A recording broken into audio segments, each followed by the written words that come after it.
નમસ્કાર મિત્રો, દેશ અને દુનિયાના સુપરફાસ્ટ સમાચારમાં તમારું સ્વાગત છે।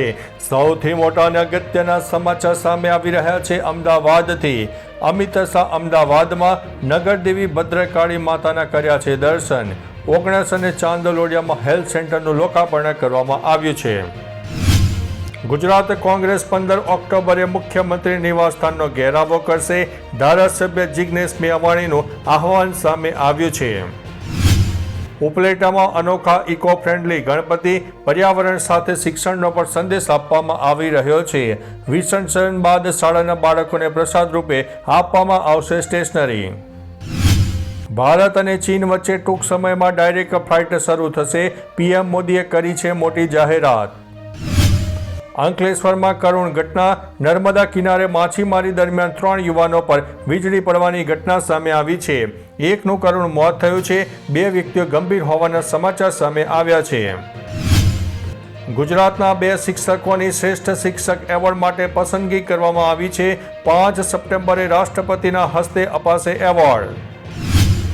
ભારતે અમદાવાદમાં કોમનવેલ્થ ગેમ્સના આયોજન માટે સત્તાવાર દરખાસ્ત રજૂ કરી છે। હર્ષ સંઘવીએ કર્યું છે પ્રતિનિધિ મંડળનું નેતૃત્વ। જમ્મુ અને કાશ્મીરના રામબનમાં વાદળ ફાટવાની ઘટના સામે આવી છે। 3 લોકોના થયા છે મોત, 2 વ્યક્તિઓ થઈ છે ગુમ। નર્મદા જિલ્લા સંકલનમાં સાંસદ મનસુખ વસાવા વિફર્યા હતા।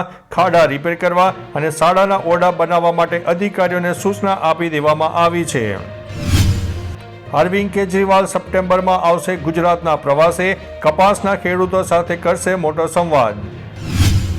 ભરૂચમાં દૂધધારા ડેરીની ચૂંટણીમાં ગરમાવો જોવા મળ્યો। ભાજપના 2 દિગ્ગજો સત્તા માટે આમને સામને જોવા મળી રહ્યા છે। નવસારીમાં કોળી સમાજનું શક્તિ પ્રદર્શન સામે આવ્યું। ભાજપ અને કોંગ્રેસના નેતાની એક મંચથી અધિકાર અને હક માટે હાકલ સામે આવી છે। જૂનાગઢમાં નમો લક્ષ્મી અને સરસ્વતી યોજના દ્વારા 23,488 દીકરીઓને આર્થિક સહાય આપવામાં આવી છે।